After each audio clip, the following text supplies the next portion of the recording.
जब पूरा परिवार क्रिसमस ट्री लेने के लिए तैयार हो रहा था उसी समय तेज बारिश होने लगी। अब बच्चे तो जिद पे अड़े थे कि हमें जाना ही है, लेकिन पिता तैयार नहीं थे क्योंकि बाहर तेज बारिश हो रही है। तब जूलिया ने बोला कि अरे चले जाओ, तुम्हें वादा किया है। और इसके बाद विक को जाना ही पड़ता है। उसने सभी से कहा कि ठीक है तैयार हो जाओ, हम सब साथ में चलेंगे। सब तैयार हो गए पर ये दरवाजा क्यों नहीं खुल रहा है। विक ने ट्राई किया, फिर एक करके सभी ने कोशिश करी, लेकिन ऐसा लग रहा है कि मानो बाहर से किसी ने बड़ी जोर से उसे पकड़ कर रखा है। अब काफी देर हो जाती है कोशिश करते करते, तो विक उसे लात मार कर तोड़ने की कोशिश करता है, पर उस चीज का कोई असर नहीं हो रहा था। अब उसे याद आया कि हम गैराज वाले दरवाजे से चले जाते हैं, हो सकता है कि बारिश की वजह से ये जाम हो गया हो। पर दोस्तों यही हाल पूरे घर का था, ना कोई खिड़की ना कोई दरवाजा, कुछ भी खुल नहीं रहा था। और अब विक ने शीशे की खिड़की तोड़ने की कोशिश करी, पर हैरानी की बात ये थी कि उसमें क्रैक तो आ रहा है लेकिन वो टूट नहीं रही है। बड़ी ही शॉकिंग बात है। कुछ देर तक किसी को कुछ समझ नहीं आ रहा है कि असल में ये सब क्या हो रहा है। तभी उन्होंने देखा कि उनके पड़ोसियों के साथ भी यही हो रहा है। वो लोग भी अपने घरों में फंस चुके हैं, हर कोई अपनी कोशिश कर रहा है लेकिन बाहर ही नहीं आ पा रहा है। काफी अजीब बात है ये तो। बाहर एमा देखती है उसकी पड़ोसन जो जॉगिंग करके घर को लौट रही थी। सबने उसे पुकारना शुरू किया। अब हर कोई अंदर लॉक था, बाहर किसी की आवाज पहुंच ही नहीं पा रही थी। वो तो शुक्र है कि एमा ने खुद ही घर को देख लिया। जब उन्हें रोते हुए देखा तो फौरन वहां से भागी पुलिस को बुलाने के लिए। ये देखकर भी उसका परिवार थोड़ी राहत की सांस लेता है कि अब सब ठीक हो जाएगा। आसपास के लोग अब लिख कर आपस में बातें करना शुरू करते हैं। उसमें से कुछ ऐसे लोग भी थे जिन्हें ये लगता है ये सब कुछ एलियन कर रहा है, और कुछ तो ये भी कह देते हैं कि ये रशियन का काम है। अब धीरे धीरे करके शाम होने को आ गई, पर एमा का कुछ भी अता पता नहीं था। ना ही यहाँ पर पुलिस आई, और अब तो वाईफाई भी जा चुका है, ना ही किसी के फोन में कोई सिग्नल है। अगर साफ शब्दों में बोला जाए तो ये लोग पूरी दुनिया से कट चुके हैं और इस घर में फंस चुके हैं। विक के बड़े बेटे रूट का कहना था कि ये सच में एलियन कर रहे हैं, पर विक को ऐसा लगता है कि ये सब कुछ बारिश की वजह से हो रहा है। न जाने उसे ऐसा क्यों लग रहा है, पर उसे महसूस हो रहा है कि जरूर ये बारिश खुद नहीं हो रही है बल्कि कोई करवा रहा है। लेकिन कहीं ना कहीं उसे ये भी लग रहा है कि कल तक सब कुछ ठीक हो जाएगा। इसीलिए वो अपने बच्चों को सुला देता है, पर उसकी बीवी को डर लगने लगा था। एना उसे रोते हुए बोली कि ये सब अचानक क्या हो गया। अब विक भी थोड़ा सा परेशान था। वो उसे समझाता है कि कल सब ठीक हो जाएगा, अभी के लिए तुम सो जाओ। वो पूरी रात उसी बड़ी वाली खिड़की के पास खड़े रहकर बाहर देखता रहता है। और ठीक उसी समय कोई वहां से गुजरा, उसे ऐसा लगा। खैर जब सुबह हुई तो दोनों दरवाजे के पास भागते हुए आए, लेकिन सब कुछ वैसा का वैसा ही था। अब विक ड्रिल मशीन से गेट में होल करने लगा। जब वो होल करता तब ये बारिश का पानी उसे सील कर देता, यानी कि पूरे घर के चारों तरफ एक लेयर बन चुकी थी। वो दीवारों को भी तोड़ने की कोशिश करता है लेकिन हर बार नाकाम रहता है। दूसरा दिन भी गुजर गया इस कश्मकश में।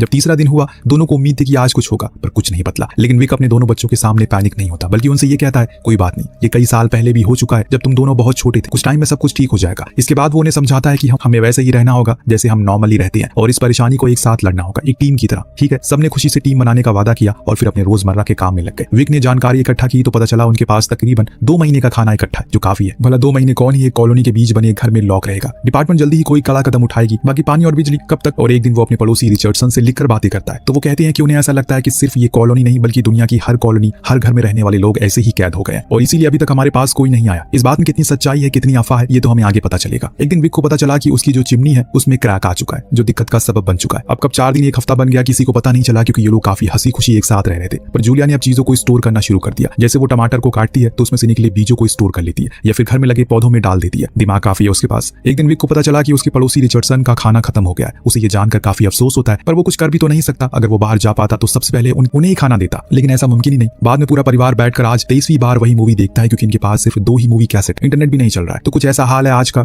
हम कुछ डाउनलोड भी नहीं कर सकते, सब कुछ ऑनलाइन देखते हैं। लेकिन ध्यान रखिए अगर कभी ऐसी नौबत आ गई तो दिक्कत होगी, इसीलिए कुछ चीजें डाउनलोड करके रख लीजिए। देखते ही देखते कुछ दिन के बाद जूलिया के बीज डाला वो टमाटर में, अब टमाटर बाहर आ जाता है, जो देखकर वो काफी खुश थी लेकिन दुखी भी थी, क्योंकि उन लोगों को 1 महीने बीत चुके हैं, यानी कि पूरे 30 दिन। लेकिन अभी भी सभी का मनोबल टूटा नहीं है। बारिश अभी भी हो ही जा रही है। 1-1.5 महीने से बारिश रुकी ही नहीं है, लेकिन फिर भी रोड पर पानी नहीं भरा। लगता है टेक्नोलॉजी से रोड बनाई गई है। खैर जब 2 महीने बीत गए, एक दिन आना ने देखा कि मिसेस रिचर्डसन अचानक से गिर पड़ी। सब भागते हुए खिड़की के पास गए, लेकिन वो दोबारा नहीं उठी। विक ने बताया कि भूख के कारण वो मर गई है, क्योंकि उनके पास खाने को अब कुछ नहीं बचा। लेकिन यही हालात तो अब इनके भी हो गए। खाने को थोड़ी मोड़ी चीजें बची है, इनके डॉग की दवाइयां खत्म हो गई, इसीलिए विक अब धीरे धीरे करके टूटने लगा था। उसे समझ में नहीं आ रहा है कि इस मुसीबत से कैसे बाहर निकला जाए। जैसे जैसे करके समय बीत रहा है, हम बाहर की दुनिया में काफी बदलाव देखते हैं। जैसे कि अब रोड पर गार्डन में कुछ जंगली जानवर आने लगे। कभी इन्हें भेड़िया दिखाई देता है तो कभी डियर, जैसे लॉकडाउन के समय में हमने देखा था पूरे इंडिया में। असल में जानवर तो इंसान है, दुनिया तो उन्हीं लोगों की है, हम बस किराएदार हैं। एक दिन जब एना घर में ऐसे ही घूम रही थी तो उसे बड़ी वाली खिड़की पर किसी के नॉक करने की आवाज आई। जब पर्दा हटा तो वहां एक अजीब सी शक्ल की लड़की थी जिसने चाकू पकड़ा था। बार बार खिड़की खोलने को कह रही थी। एमा भागते हुए अपने माता पिता के पास आई, और जब उन लोगों ने बाहर देखा तो पता चला कि ये तो एमा है, पर इसकी हालत ऐसे कैसे हो गई। जूलिया उसके करीब गई तो उसने उसे चेतावनी दी कि बाहर मत आना, ना ही उसकी नजरों में आना, वरना वो सभी को खत्म कर देगा। इतने में कोई चीज उसे पीछे की तरफ खींच लेती है, और कुछ देर बाद पूरी कॉलोनी में वहां एक अजीब सी चीज को देखा जिसके टेंटिकल्स थे। वो आकार में बहुत बड़ा था, पर इससे ज्यादा वो कुछ और देख पाते। एक तेज रोशनी आई और सब कुछ वहां से गायब हो गया। विक ने जल्दी से पर्दा लगा दिया। कहानी यहाँ से अब एक नया मोड़ लेती है, एक मौत का मोड़, जहाँ अगले पल क्या होगा किसी को नहीं पता। रात में जब ये लोग सोने के लिए जाते हैं, एना अपने पिता से बोलती है कि मुझे लगता है कि ये सी मॉन्स्टर है। ये पृथ्वी तो उन्हीं की है, क्योंकि पृथ्वी पर 3 हिस्सों में पानी है। रूथ का कहना था कि ये सभी रूट 66 से आए हैं। शायद गवर्नमेंट की बैरिकेडिंग तोड़ दी है उन मॉन्स्टर ने, जिन्हें कैद करके रखा गया। विक दोनों को सोने को कहता है और ये सारी बातें ना सोचने को भी। दूसरे दिन जब ये लोग उठते हैं तो अचानक जो चिमनी का कैप होता है वो टूटकर नीचे गिर जाता है। अब आसमान साफ दिखाई दे रहा, तो विक को ख्याल आया क्यों ना हम इस रास्ते से घर से बाहर निकल जाए। पर कुछ देर बाद उसे समझ में आ गया कि ऐसा मुमकिन, क्योंकि वो आकार में बहुत बड़े हैं। और एना ने बोला पर मैं तो छोटी हूं ना, मैं जा सकती हूँ। सभी को उसकी ये बात सही लगी। अब ये लोग उसे एक रोप के सहारे से ऊपर भेजना शुरू करते हैं। हैं। धीरे धीरे करके वो ऊपर तो जाती है, बस उनका हाथ ही बाहर निकल पाता है। बाकी का शरीर के लिए अभी वहां जगह नहीं बनी, इसीलिए वो वापस आ गई और उसी समय अपने कुत्ते की रोने की आवाज आती है। सब भागते हुए उसके पास गए तो पता चला वो बहुत बीमार है क्योंकि उसकी दवाइयां खत्म हो गई है। ऐना का दिल टूट जाता है क्योंकि वो उसके साथ तब से है जब वो 1 महीने का था। विक से उसका दर्द देखा नहीं जाता। उसी रात जूलिया ने कहा कि हमें उसे एक आसान मौत दे देनी चाहिए। जूलिया भी उसका दर्द समझती है और इसलिए उसने हाँ कह दिया। फिर वो दोनों बच्चों को हॉल में लेकर आती है, टीवी की आवाज पूरी फुल करती है और ताकि उन दोनों बच्चों को गोली की आवाज ना सुनाई दे। अब विक की आंखें पूरी तरह से नम थी, उसे आखिरकार शूट कर दिया और ये सारा सिलसिला यहाँ खत्म। तो जूलिया ने कहा कि हम रात को इसे चिमनी में जला देंगे, लेकिन विक ने ऐसी बात यहाँ बोल दी जिसे जूलिया का दिल छन्नी हो जाता है। वो उसे जलाने के बजाय उसके टुकड़े करके फ्रिज में रखने की बात करता है। उन्हें 4 महीने हो चुके हैं, अब उनके पास खाने को कुछ खास चीज नहीं है, इसीलिए उन्हें यह फैसला उठाना पड़ेगा। जूलिया बिना कुछ बोले वहां से चली गई और बाद में विक ने चाकू से उसके टुकड़े किए, फिर उन्हें फ्रिज में रख दिया। पर वो कुछ मीट के हिस्सों को पॉलिथीन में बांधकर बाहर फेंकता है चिमनी के रास्ते से, ताकि देख सके क्या कोई इसे खाने के लिए आता है। उस समय एक वुल्फ आया जो उसे पहले तो स्मेल करता है, पर अचानक उसी समय बारिश होने लगी जिससे वो डर के मारे भाग गया। ठीक उसी समय एक ऐसी चीज हुई जो बहुत ही रहस्यमयी थी। जिस खिड़की पर विक ने अपना हाथ रखा था वहां से गिरता बारिश का पानी उसके हाथ के आकार को अपना लेता है कुछ ही सेकंड में, जो आमतौर पर नहीं होता। वो रात उसके लिए काफी डरावनी थी क्योंकि उस रात उसके दिमाग में बहुत ही गलत ख्याल आ रहे थे, क्योंकि उसने वो करा था जो कभी सपने में भी नहीं सोचा था। खैर दूसरे दिन थोड़ी सी धूप निकली। ऐना अपने पौधों को खिड़की के किनारे रख देती है ताकि उन्हें धूप मिल जाए। अचानक तभी ऊपर से विक उतरा और चिल्लाते हुए सभी से बोला, जल्दी जल्दी सारे पर्दे लगा दो, खिड़की से दूर हट जाओ। शायद उन्हें अंदेशा हो चुका है कि कुछ होने वाला है। मौसम एकदम से बदल गया और डरावना हो गया। मात्र कुछ ही सेकंड के लिए बारिश रुकी थी। उसने तुरंत ही सारे पर्दे लगा दिए, सभी को एक साथ आने को कहा। उसी समय एक विशाल साया इनके घर के करीब धीरे धीरे करके आता है। उसके बड़े बड़े पैर थे और बड़ा ही बदसूरत मुंह था। तभी आना ने देखा कि उसके प्लांट अभी भी वहीं है, जो उसे जल्दी से लेने चली गई, लेकिन तब तक वो साया वहां आ चुका था। विक ने उसे वहीं रुकने को बोला और एकदम चुप रहने के लिए। वो मॉन्स्टर था जो कहां से आया और किस लिए आया किसी को कुछ भी नहीं पता। पूरा परिवार मूर्त की तरह चुपचाप वहीं बैठा रहा। जब उसने किसी को वहां नहीं देखा तो घर का चक्कर लगाकर वहां से चला गया। अगर वो किसी को देखता तो शायद वो जिंदा ना रहता। इतनी भयानक गुर्राहट से आना बेचारी पूरी तरह से सहम जाती है। वो बार बार बोलती है, मुझे यहाँ नहीं रहना, चलो यहाँ से। वेल इनके पास अब खाना भी खत्म हो गया है तो जूलिया आना पर ही गुस्से से बोलना शुरू करती है, तुम्हें जरा भी अकल नहीं है, हमारे ऊपर क्या बीत रही है। इतना कहकर वो उन्हें पूरे किचन दिखाती है जहाँ खाना बिल्कुल नहीं था। जो देखकर आना तो गुस्से में अपने रूम में चली गई तो जूलिया बेचारी टूट कर वहीं गिर पड़ी। विक ने उसे सहारा दिया, समझाया कि सब कुछ ठीक हो जाएगा, तुम्हें हौसला रखना होगा। पर जूलिया को पता था अगर वो अपने बच्चों को सही से खाना पीना नहीं देगी तो वो एक दिन मर जाएंगे। इसी दौरान रुथ, जिसने अपने रूम में फिश एक्वेरियम रखा था जो उसके दिल के बहुत करीब था, उसमें से एक फिश निकाली और पकड़कर माता पिता के पास ले गया। और ये देखकर दोनों का दिल छन्नी हो जाता है। आखिर क्या क्या उन्हें देखना पड़ेगा, पहले उनका डॉग और अब ये मछली। आखिर किस किस का बलिदान उन्हें देना पड़ेगा। पूरा परिवार रो रहा था पर उसी वक्त विक ने ठान लिया उसे ही कुछ करना होगा। इसीलिए उसने अगले दिन अपना दिमाग लगाया, बनाना शुरू किया एक ट्रैप, क्योंकि उसने देख लिया था जो मीट का हिस्सा उन्हें बाहर फेंका था उसे किसी ने खा लिया। तो यकीनन वहां कुछ और भी जानवर आएंगे मीट की तलाश में, और इसीलिए उन्हें दिन ब दिन अपने ट्रैप को बेहतर बनाना शुरू कर दिया। लेकिन ट्रैप में कुछ नहीं फंस रहा था। लेकिन फिर एक दिन उसी ट्रैप में गलहरी फंस जाती है जिसे वो फौरन अंदर खींचते हैं और उसी चिमनी के रास्ते से। यहाँ सब बहुत खुश थे, उनके पास खाने को खाना था, जो धीरे धीरे करके विक और भी एडवांस और बेहतरीन ट्रैप बनाने लगता है जिनमें वो कुछ बड़े जानवर को भी फंसा लेता है। जैसे एक दिन उसने वुल्फ का एक बच्चा फंसाया और एक दिन भालू का बच्चा, फिर एक दिन उसने एक पंछी भी पकड़ लिया। रू तो अपने डैड की ये तरकीब देखकर हैरान था। लेकिन यही नहीं, घर के अंदर मौजूद जूलिया भी 2 हाथ आगे निकली। उसने घर में सब्जी और फल उगाने की बात की। उसने पहले बोटॉनी की पढ़ाई की है तो उसे अच्छे से पता है कि कैसे ये करना है, और इसीलिए इन लोगों ने उस जगह को चुना जहां सूरज की रोशनी ज्यादा आ रही थी। वहां की जमीन की टाइल हटा दी, फिर जो टमाटर या फिर और भी सब्जियां थी उनके बीजों को वहां लगा दिया। इसीलिए कहते हैं कि गांव में रहो, वरना गुड़गांव में कहां फल उगाओगे, टाइल हटाओगे तो पूरी बिल्डिंग गिर जाएगी। अब विक को तो पता था कि एक दिन ये लाइट भी चली जाएगी, हुआ भी कुछ ऐसे ही, पर उसके लिए वो पहले से तैयार था। उसने अपने उन ट्रैप को और बेहतर बना लिया। अब इनके पास खाने को कोई कमी नहीं थी। अब आपको यकीन नहीं होगा जो मैं कहने वाला हूँ, 5 साल का समय बीत जाता है। जी हाँ, पूरे 5 साल,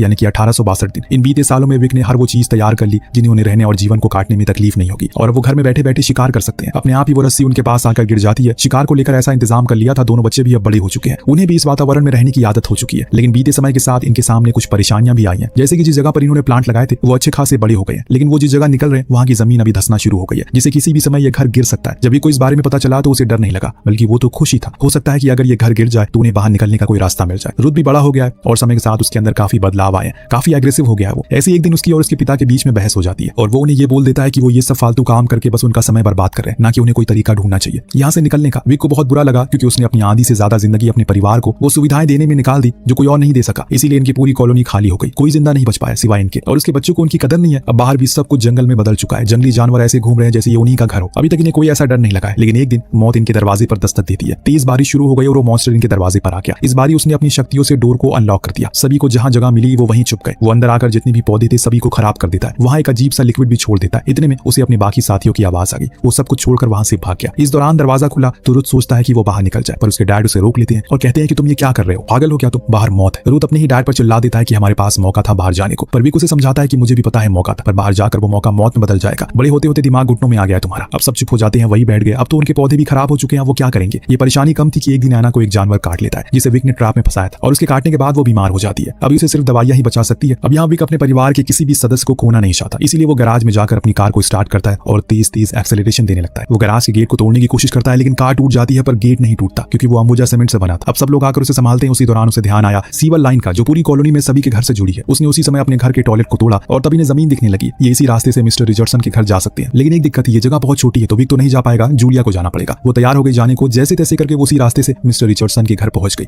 लेकिन ठीक उसी समय बारिश शुरू हो गई और उनका पूरा घर पानी से भरने लगा। दरअसल रिचर्डसन डॉक्टर थे, उनके पास दवाइयां थी जो वो हासिल कर लेती है, पर वो लेकर वापस आ रही थी तो उसके पीछे पड़ जाता है वही मॉन्स्टर जिसने उसे फाइनली देख लिया। और जैसे आपको पता है, अगर ये मॉन्स्टर किसी को एक बारी देख लेता है तो फिर वो उसे जिंदा नहीं छोड़ता। बेचारी जूलिया अब वही उसी जगह पर फंस गई। उसे अपनी जान पर खेलना होगा, तभी जाकर कोई रिवॉर्ड मिलेगा। अब वो धीरे धीरे करके उसी गटर वाले रास्ते से आगे तो जाती है, पर बारिश के कारण वो आधे से ज्यादा भर चुका था और भरता ही जा रहा था। ऊपर से पीछे से वो मॉन्स्टर पड़ गया जिसकी ताकत पानी में रहते हुए और ज्यादा बढ़ जाती है। अचानक से जूलिया के सामने एक लाश आ गई मिस्टर रिचर्डसन की। वो बहुत ज्यादा डर गई, लेकिन तभी वहां वो मॉन्स्टर आया। उसने उसके ऊपर कई बार शूट किया, लेकिन इससे उस पर कोई फर्क नहीं पड़ा, बल्कि वो और ज्यादा गुस्सा हो गया। और इधर ये लोग काफी घबरा रहे थे कि अभी तक जूलिया वापस क्यों नहीं आई। पर जब इन्होंने फायरिंग की आवाज सुनी तो समझ गए कि वो मुसीबत में है। विक तैयार था नीचे जाने के लिए। उससे पहले जूलिया अचानक से ऊपर आ गई, लेकिन पीछे पीछे अपने साथ मेहमान भी लेकर आई है। उसी समय विक ने एक दीवार उस गटर के ऊपर गिरा दी, जिससे अब पूरा एरिया बंद हो गया। लेकिन विक को पता था वो वापस जरूर आएगा, क्योंकि उसने इसे देख लिया। इसीलिए वो ये बोलता है कि जब वो आएगा तब तुम दोनों बच्चों को लेकर ऊपर वाले फ्लोर पर छुप जाना, मैं नीचे उसे लड़ लूंगा। हालांकि ये चीज दोनों को अच्छे से पता है कि उसे लड़ पाना नामुमकिन है, पर विक अपने परिवार के लिए खुद की भी कुर्बानी देने को तैयार था। जूलिया ने बड़ी हैरानी से कहा कि तुम हार मान गए क्या? अब पीछे से रुत भी आया जो उनकी बातें सुन रहा था। वो अपने पिता से बोला, डैड, हम अगर भागते रहेंगे तो हमेशा कुछ नहीं कर पाएंगे, हमें लड़ना होगा, तभी हम बाहर निकल पाएंगे। जूलिया उसकी बात से राजी थी। विक को भी हिम्मत मिल जाती है, इसीलिए अब ये लोग एक प्रॉपर प्लान बनाते हैं कि कैसे इन्हें लड़ना होगा। विक ने अपनी कार को एक ट्रैप के रूप में तैयार कर लिया, लेकिन एक चीज आउट ऑफ सिलेबस आ गई। घर के हर हिस्से में पानी भरना शुरू हो जाता है, जिससे इन लोगों को एटीक में भागना पड़ा। लेकिन रुको, अभी इतनी जल्दी क्या है, पहले जिसे बुलाया उसका सामना तो कर लो। वो मॉन्स्टर अब इनके सामने था, पानी में और भी ताकतवर। पहले तो वो विक को पकड़ता है, फिर रुत को, लेकिन उसी समय एना अपना बनाया हुआ एक बम उस पर फेंक देती है, जिससे वो जलने लगता है और इसी अफरा तफरी में वो फंस गया उसी ट्रैप में। अब ये लोग बाहर जा सकते, लेकिन एक मिनट, दरवाजा तो अभी भी लॉक्ड ही है। तब विक चाकू लेकर उसे फंसे हुए मॉन्स्टर के पास आया, बोला कि इसे खोलो वरना वो तुम्हारी आंखें निकाल कर गोटियां खेलूंगा। लेकिन वो कुछ बोलता ही नहीं है और इन पर हमला करता है। तभी विक को याद आया अपनी बेटी की कही वो बात, हो सकता है कि ये इन्हीं का घर हो, क्योंकि धरती का 3 हिस्से में तो पानी है और अब हम समुद्र को दूषित करके उन हिस्सों को भी सुखा रहे हैं। विक ने उस मॉन्स्टर की आंखों में देखा, उसकी रस्सी को खोल दिया। बड़ी हैरानी की बात होती है कि वो उन्हें कुछ नहीं करता, बल्कि इनके लिए दरवाजा खोल देता है और ये लोग जब बाहर आते हैं तो इनके चारों ओर सारे मॉन्स्टर घेर लेते हैं। लेकिन तब वो जो इनके घर में था वो दहाड़ मारता और सब पीछे हट जाते हैं, जैसे वो अपने साथियों से बोल रहा हो कि ये इंसान अच्छे हैं, इन्हें जाने दो। अब ये लोग उस जगह से जैसे ही थोड़ी दूर आगे बढ़े, ठीक उसी समय इनका पूरा घर धंस गया जमीन के अंदर। सब कुछ तबाह हो गया, दुनिया पूरी तरह से पानी में समा चुकी है। हो सकता है सिर्फ यही एक परिवार जिंदा बचा हो इस दुनिया में, या फिर ऐसा भी हो सकता है कि सर्वाइवर ने बचे हुए लोगों के साथ एक अलग कॉलोनी बना ली हो। दोनों में से आपको क्या लगता है? अब क्या होगा आगे, ये दूसरी पार्ट में हमें देखने को मिलेगा। कहानी इसी के साथ खत्म होती है। आपको कहानी कैसी लगी हमें कमेंट करके जरूर बताएगा। मिलते हैं अगली वीडियो में। Thank you so much watching, peace out.